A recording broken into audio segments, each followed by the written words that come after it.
It's funny actually interacting with you behind the camera. Don't mess up. Do you need perfect eye line to the camera? Why? This is funny. They like to put this in the beginning of the videos.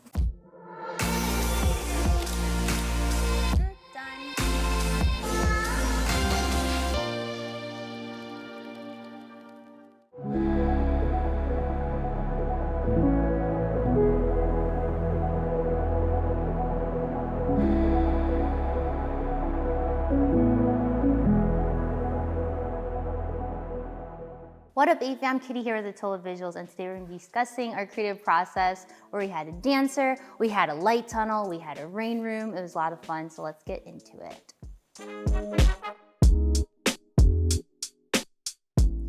Yes, we were testing the Sony Xperia Pro-I, and I was thinking of some creative ideas for this content. As a creator, when you see something cool, you like to bookmark stuff, you like to Pinterest stuff for later, and I actually went back into my inspo board and I saw this clip of a music video by BTS called Epiphany, and there's this shot that I really love where Jin's just standing there and the rain's actually going in reverse, so it's going upward, and I just thought it was really cool and it was something I always wanted to try. So for this one, I really wanted to get a rain room and try this out. I felt like this was the time.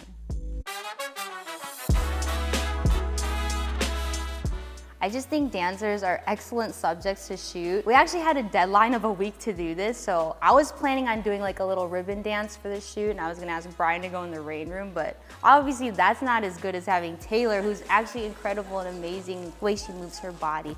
I felt like everything came together. I was so happy she was available. Just seeing an amazing subject in the same setting that we would have been in just made it a completely different vibe.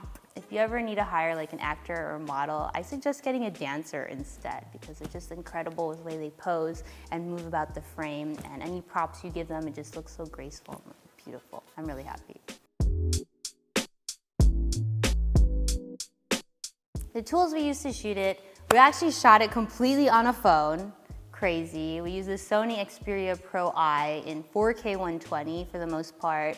Sometimes we use 4K 60. I was kind of nervous because obviously it's a phone and we were shooting slow-mo low light, which is a very interesting challenge because it's still a phone, but it did have a 1-inch sensor. So it has the same sensor as the RX105, I believe. Yeah, you can only use it with the 24mm lens. It was an interesting challenge when we were lighting it in the lighting room. It looked really dark, so I was getting really nervous. I was like, how is this gonna show? Is it gonna still look like a phone when it comes out later? But surprisingly, it did pretty well. For lighting, we had, of course, our Nanlite RGB light tubes, we had Lupo, action panels, and then there was already a light tunnel set up there, so we just changed the different settings for colors, and that was all set up already. So we used 4 lights, 1 phone, and then our behind the scenes camera was a Sony A7 IV and the A7R III. Yeah, some creative things the team helped with.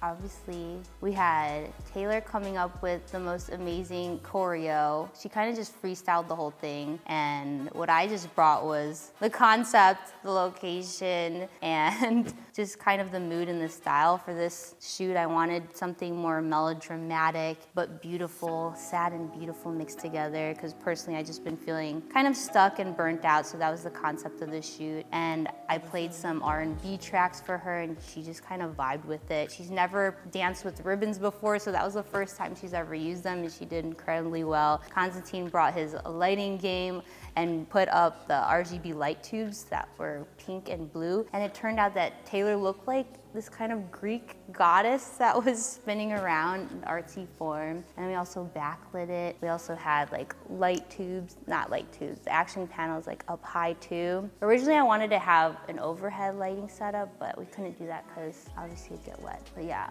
it all came together really, really nicely. Oh, and then Brian came up with all the producing. You like made it all happen too. Yeah, he likes to take all my crazy ideas and somehow logistically make it happen on the day that we need to make it happen by.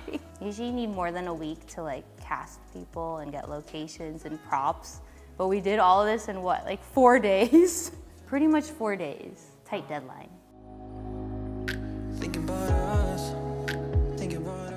Yeah, unlike the flaming flower shoot, flaming flames. Unlike the flaming flower shoot, what? Oh, unlike the flaming flower shoot that you could check out right here, that one we changed the light like 20 times. This time we only changed it twice. So the light tunnel was already set up when we got there, so we didn't have to set up any lighting. And then for the rain room, we had the 2 action panels up high to get that kind of overhead lighting to backlight the rain. And then we changed it to more of like a silhouette. So there was the Forza 300 was our backlight for the silhouette shot. And then we had just RGB. So 2 times, we changed it 2 times.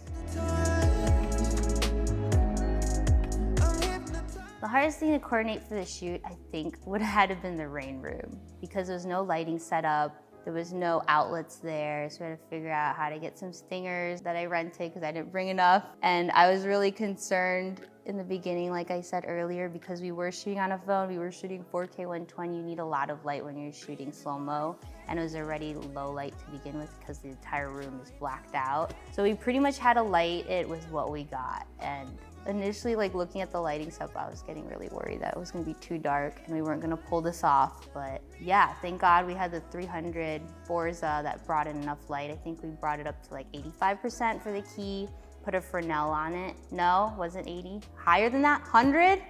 Yeah, so the 300 was at 100% with a Fresnel on it, very spotlit. And then the backlights were both at 100%. So we were like blasting it. And thankfully, yeah, we had enough light to pull it off. That was the hardest part.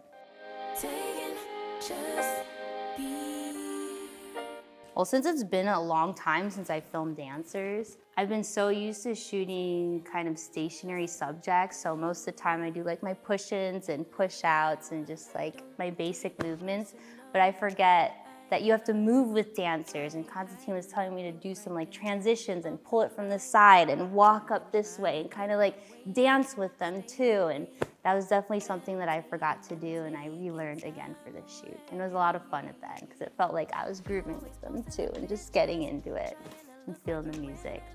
I'm writing rhymes in the kitchen, soaking in moments we live in. Yeah. For my music inspiration, it was funny because literally the day before I was writing the shot list, I had a dream to use Buttons by the Pussycat Dolls, like very 2000s R&B vibes. I watched that video again the next morning and I was like, yeah, I definitely want to use this. It's kind of sexy, kind of bassy. So I went on Epidemic Sound and typed in R&B sad was the moods and just went down the list on a higher BPM song. And I found a couple good ones. My favorite ones were Hiatus because the concept of that song actually matched the concept of the video, which is talking about, you know, taking a vacation, a hiatus from being on screen and just like living your life and taking a breath too. So that was kind of the concept also with the dancing. I had ribbons like wrapped around her wrist to show that she's very trapped and feels stuck, and then she finally starts to untie it and then just lets loose. She's also walking in the rain, which is pretty kind of sad, melodramatic, but then she kind of breaks free and starts dancing and doing what she needs to do. You always posting the pictures. What's next? I want to do my gunpowder milkshake shoot. I want to play with some gobo attachments that we just got.